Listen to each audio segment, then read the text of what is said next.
Let's turn to the situation in the Middle East. US President Joe Biden is calling for a ceasefire after Iran pummeled Israel with missiles, and then, of course, Israel announced a ground invasion in Lebanon. Iran has launched, around about 180 ballistic missiles at Israel now. And now Joe Biden wants a ceasefire.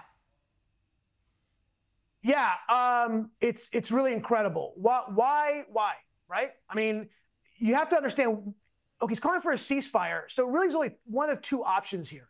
Either he's asking for a ceasefire because he has an amoral policy of moral relativism. That is to say that you have two sides on the same moral level fighting. So therefore call a ceasefire because neither one is in the right.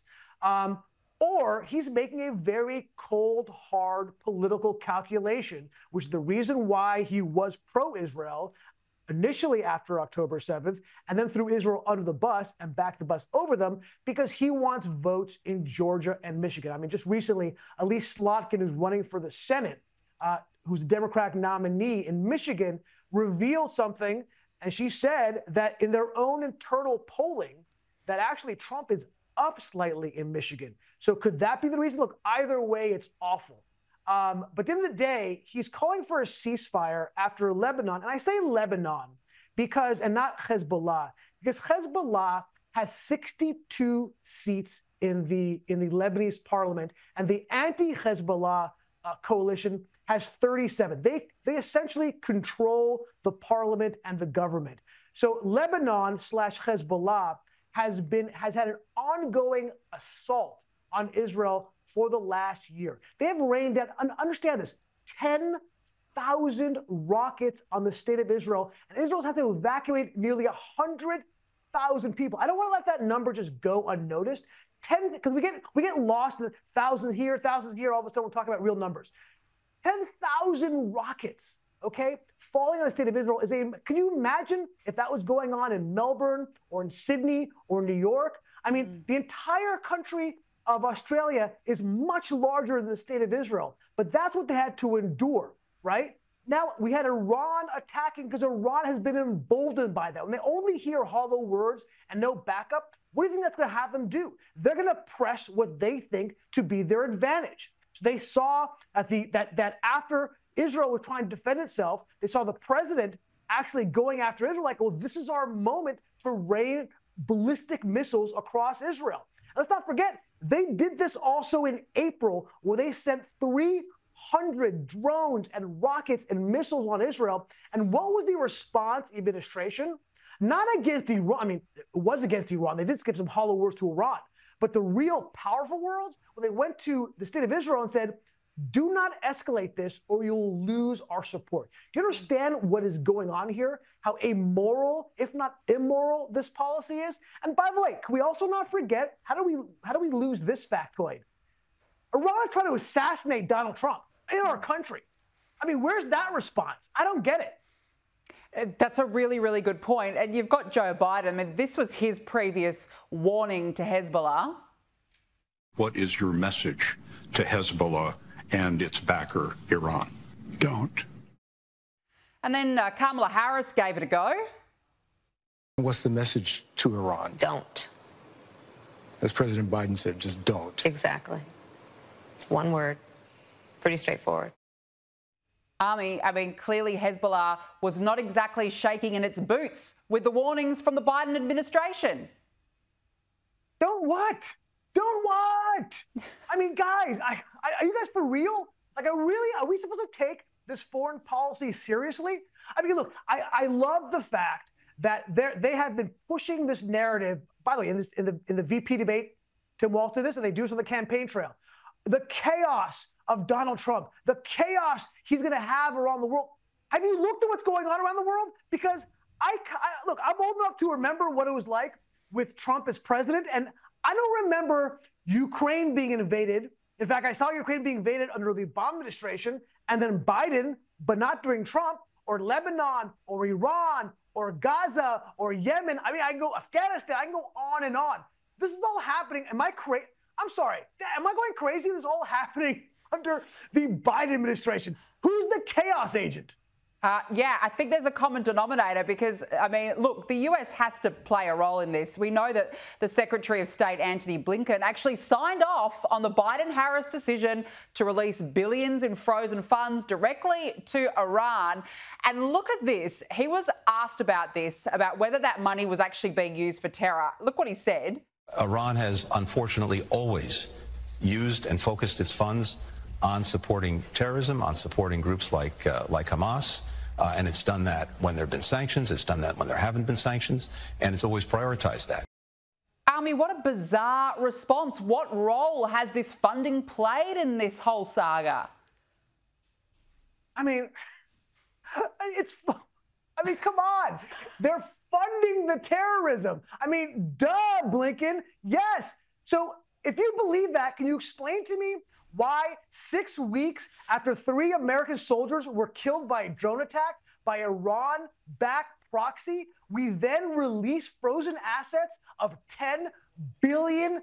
Not, by the way, that's not counting allowing China to buy their oil, which is billions and billions more. That's what's funding all of this. I mean, are you guys crazy or are we the crazy one? Am I taking crazy pills here? I mean, look.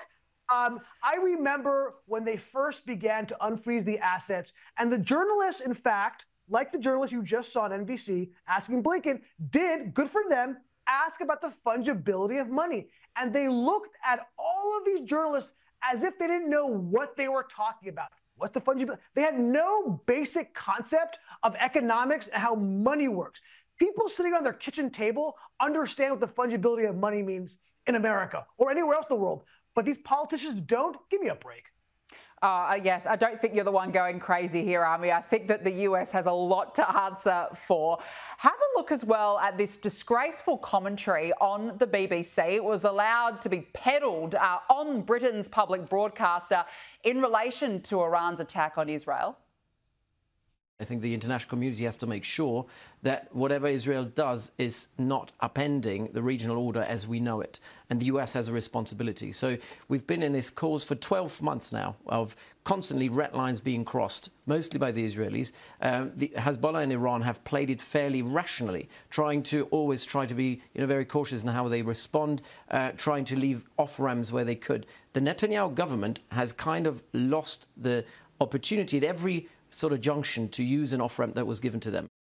Ami, I'm not sure how any terrorism or any terror group is rational in its approach to a war. How much has the BBC in particular declined since this Middle East conflict began? Oh, no, you're wrong. It hasn't declined.